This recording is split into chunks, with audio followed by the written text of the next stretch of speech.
ನಮಸ್ಕಾರ Karnataka. Psycho killer ವಿಶೇಷ ಕಾರ್ಯಕ್ರಮಕ್ಕೆ ತಮಗೆಲ್ಲರಿಗೂ ಸ್ವಾಗತ. ನಿಮಗೆಲ್ಲ ಗೊತ್ತಿರುವಂತೆ ಬೆಂಗಳೂರಿನಲ್ಲಿ ದಿನದಿಂದ ದಿನಕ್ಕೆ ಕೊಲೆಗಳ ಸಂಖ್ಯೆ ಜಾಸ್ತಿ ಆಗ್ತಾ ಇದೆ. ಸತ್ತವರ ಕುಟುಂಬದ ಆಕ್ರಂದನ ಮುಗಿಲು ಮುಟ್ಟಿದೆ. ಇದನ್ನು ನೋಡ್ತಿದ್ದಂತೆ ನಮಗೆಲ್ಲರಿಗೂ ಕಾಡೋ ಪ್ರಶ್ನೆ, ಯಾರು ಈ ಕೊಲೆಗಳನ್ನು ಮಾಡ್ತಾ ಇದ್ದಾರೆ? ಯಾತಕ್ಕಾಗಿ ಈ ಕೊಲೆಗಳನ್ನು ಮಾಡ್ತಾ ಇದ್ದಾರೆ? ಅಸಲಿಗೆ ಕೊಲೆಗಾರನ ಉದ್ದೇಶವಾದರೂ ಏನು? ಹಣಕಾಸು, ವೈಯಕ್ತಿಕ ವಿಚಾರದಲ್ಲಿ ದ್ವೇಷ ಏನಾದರೂ ಇರುತ್ತಾ? ಕೊಲೆಗಾರನಿಂದ ಇನ್ನೂ ತನಕ ಬೇಡಿಕೆಗಳು ಕೂಡ ಯಾವುದೇ ರೀತಿಯಿಂದ ಬಂದಿಲ್ಲ. ಒಂದಿಷ್ಟು ತನಿಖೆಯ ಆಧಾರದ ಮೇಲೆ ಕೊಲೆಗಾರನನ್ನ ಒಬ್ಬ ಸೈಕೋ ಇರಬಹುದು ಅಂತ ಪೊಲೀಸರು ನಿರ್ಧರಿಸಿದ್ದಾರೆ. ಅದೇನೇ ಇರಲಿ, ಈ ಸೈಕೋ ಕಿಲ್ಲರ್ ಕರ್ನಾಟಕದ ಜನರ ನಿದ್ದೆಗೆಡಿಸಿರುವುದಂತೂ ನಿಜ. ಇದರ ಬಗ್ಗೆ ಇನ್ನಷ್ಟು ಹೆಚ್ಚಿನ ವಿಷಯಗಳನ್ನ ನಾನು ನಿಮಗೆ ತಿಳಿಸ್ಕೊಡ್ತೀನಿ ಒಂದು ಸಣ್ಣ ಬ್ರೇಕ್ನ ನಂತರ.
ಎಷ್ಟೊತ್ತಿಗೆ ಬರೋದು?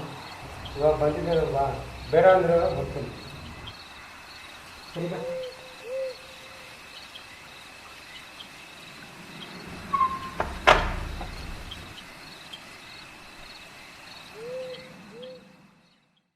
ಏನೋ ಮಗ ಎಷ್ಟೊತ್ತಲ್ಲಿ ಕಳ್ಸ್ಕೊಂಡಿದ್ಯಾ? ಏನಾದರೂ ಬಿಗ್ ಬೈ ಮಾಡೋ ಪ್ಲಾನಿಂಗ್ ಇದೆಯಾ?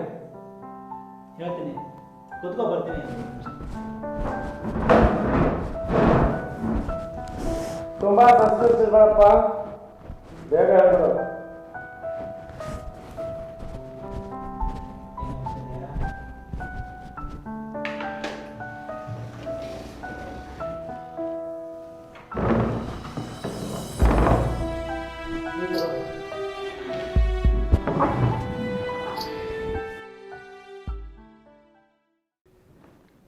ಮತ್ತೆ ಏನೋ ಮಗ ಅರ್ಜೆಂಟ್ ಅಂತ ಕರ್ಸ್ಕೊಂಡ್ಬಿಟ್ಟೆ.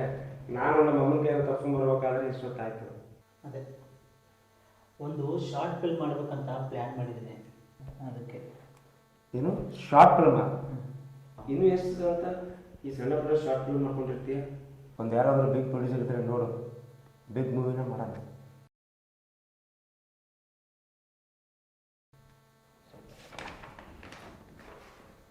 ಅದಕ್ಕೇನಪ್ಪ ಶಾರ್ಟ್ ಫಿಲ್ಮ್ ಮಾಡ್ತಿರೋದು. ಒಬ್ಬ ಪ್ರೊಡ್ಯೂಸರ್ಗೆ ನನ್ನ ಫ್ಯೂಚರ್ ಫಿಲ್ಮು ಕತೆ ಹೇಳಿದ್ದೀನಿ, ಬಟ್ ಇನ್ನೂ ಫೈನಲ್ ಆಗಿಲ್ಲ. ಈ ಶಾರ್ಟ್ ಫಿಲ್ಮ್ ಮಾಡಿದ್ರೆ ಇನ್ನೂ ಸ್ವಲ್ಪ ಎಫೆಕ್ಟಿವ್ ಆಗಿರುತ್ತೆ ಅಂತ. ಹೌದಾ? ಹಾಗಾದರೆ ಈ ಸಲ ಹೊಸದಾಗಿ ಏನಾದರೂ ಡಿಫ್ರೆಂಟ್ ಆಗಿ ಮಾಡೋಣ. ಅದಕ್ಕೆ ತಾನೇ ನಿನ್ನೆ ಕರೆಸ್ಕೊಂಡಿದ್ದು. ಮಗ, ನನ್ನ ಹತ್ರ ಒಂದು ಐಡಿಯಾ ಇದೆ.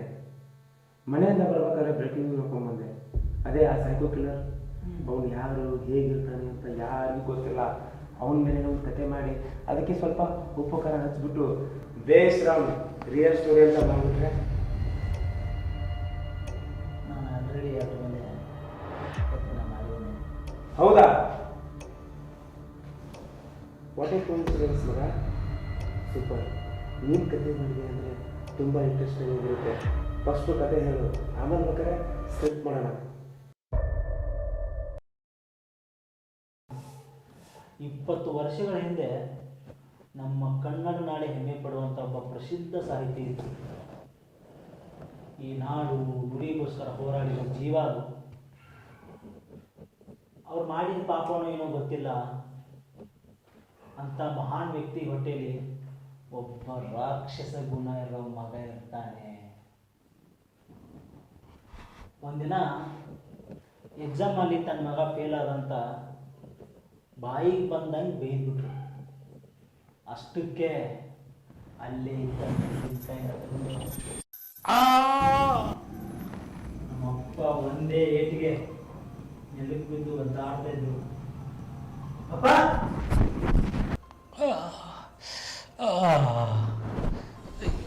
ಅಪ್ಪ ಅಯ್ಯೋ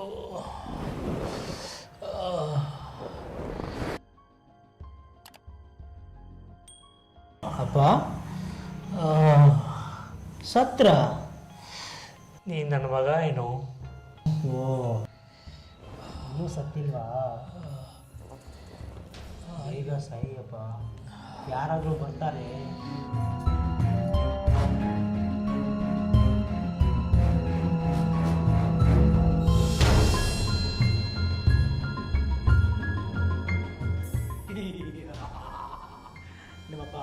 ನಮ್ಮಪ್ಪ ಹೋದ್ರು, ಸತ್ತೋದ್ರು.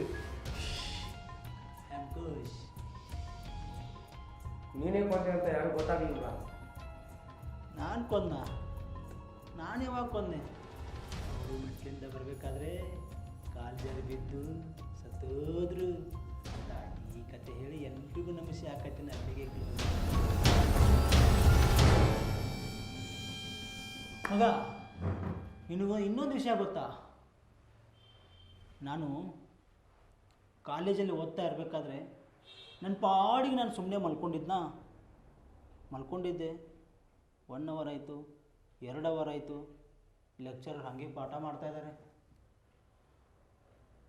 ದಿಢೀರ್ನೇ ಬಂದ್ಬಿಟ್ಟು, ಹೇಯ್ ಏನು ಮಲ್ಕೊಂಡಿದೀಯಾ, ಇದೇ ನಿಮ್ಮ ಅಪ್ಪನ ಕಾಲೇಜಾ ಅಂತ ಕೇಳಿ ಒಂದು ಹುಡುಗಿ ಕಡೆ ಫಟ್ ಅಂತ ಹೊಡಿಸ್ಬಿಡೋದ.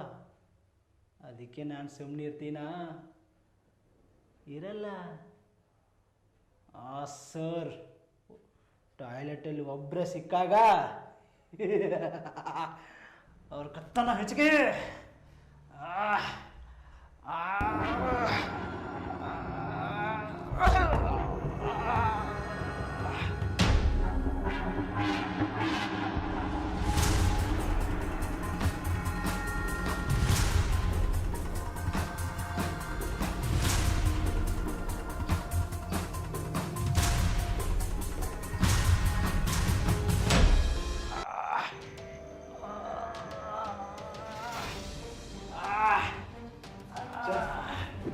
ಏಯ್ ಮಗ ಉಮೇಶ, ಏನೋ ಮಾಡ್ತಾ ಇದೀಯಾ? ಕತೆ ಹೇಳ್ತೀನಿ ಅಂತ ಕರ್ಸ್ಕೊಂಡ್ಬಿಟ್ಟು ಬಾಯ್ಲಿ ಕೂತ್ಕೋ.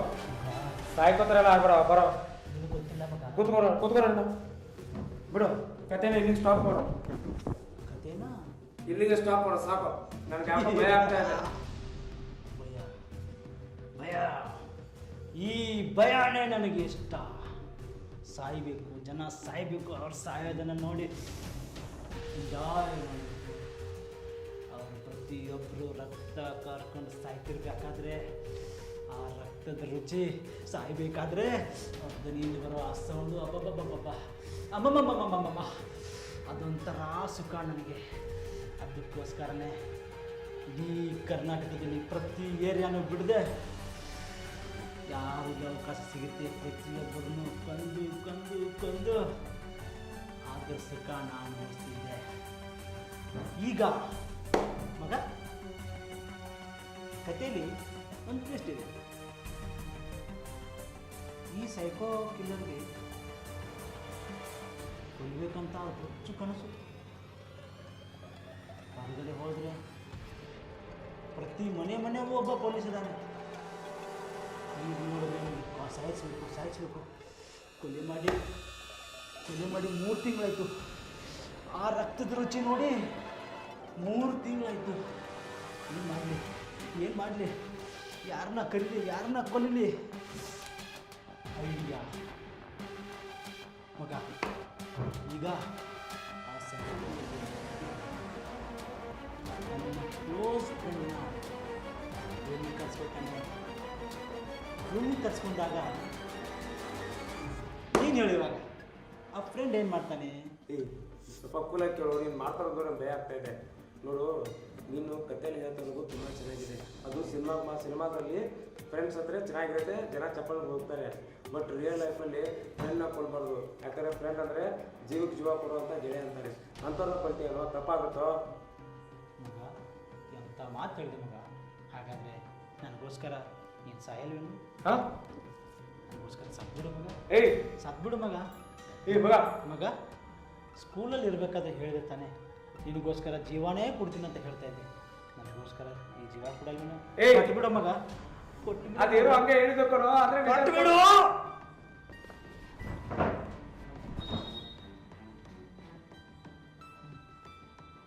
ಅಂದರೆ ಇಷ್ಟೊತ್ತು ಹೇಳಿರೋ ಕಥೆಯಲ್ಲಿ ಅದು ನೀವು ನಿಜವಾದ ಸ್ಟೋರಿನ? ಈ ಕರ್ನಾಟಕದಲ್ಲಿ ಆ ಹುಡುಕ್ತಿರೋ ಸೈಕೋ ಕಿಲ್ಲರ್ ನೀನೇನಾ? ಇನ್ನೂ ಯಾವ ಥರ ಎಕ್ಸ್ಪ್ಲೇನ್ ಮಾಡಿ ಹೇಳಿ ನಿಮಗೆ? ಇಷ್ಟೊತ್ತು ಹೇಳಿದ್ದು ನಿಂಗೇನು ಅರ್ಥ ಆಗಲಿಲ್ವಾ? ಇಡೀ ಕರ್ನಾಟಕನೇ ಹುಡುಕ್ತಾ ಇರೋ ಆ ಸೈಕೋ ಕಿಲ್ಲರ್ ಅದು ನಾನು.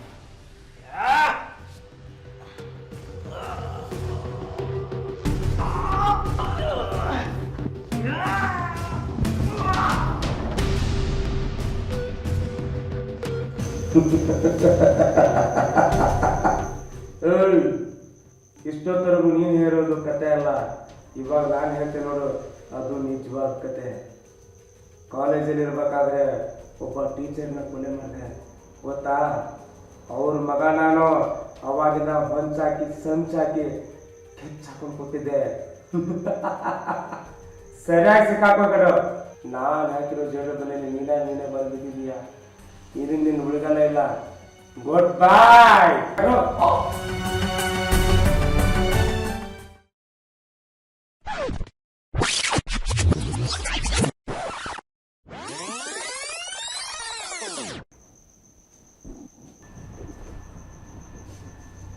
ಏನೋ ಮಗ, ಇನ್ನೂ ಕತೆ ಬರ್ತಾ ಇದ್ದ, ಮುಗ್ದಿಲ್ವಾ?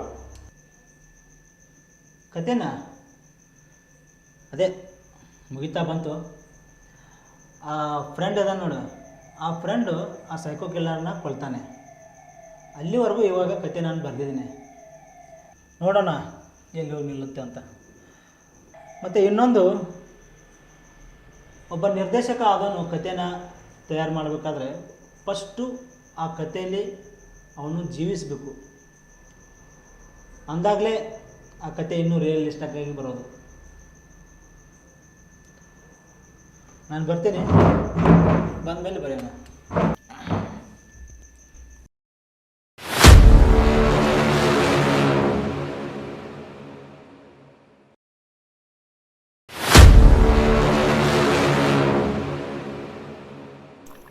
ನೋಡೋದ್ರಲ್ಲ, ಒಬ್ಬ ನಿರ್ದೇಶಕ ಆದವನು ತನ್ನ ಕಥೆನ ಸೃಷ್ಟಿ ಮಾಡುವಾಗ ಅವನ ಕಾಲ್ಪನಿಕ ಪ್ರಪಂಚ ಹೇಗಿರುತ್ತೆ ಅಂತ ಈ ರೀತಿ ಕಲ್ಪನೆ ಮಾಡಿಕೊಂಡಾಗ ಹುಟ್ಟಿದ್ದೇ ಈ ಕತೆ.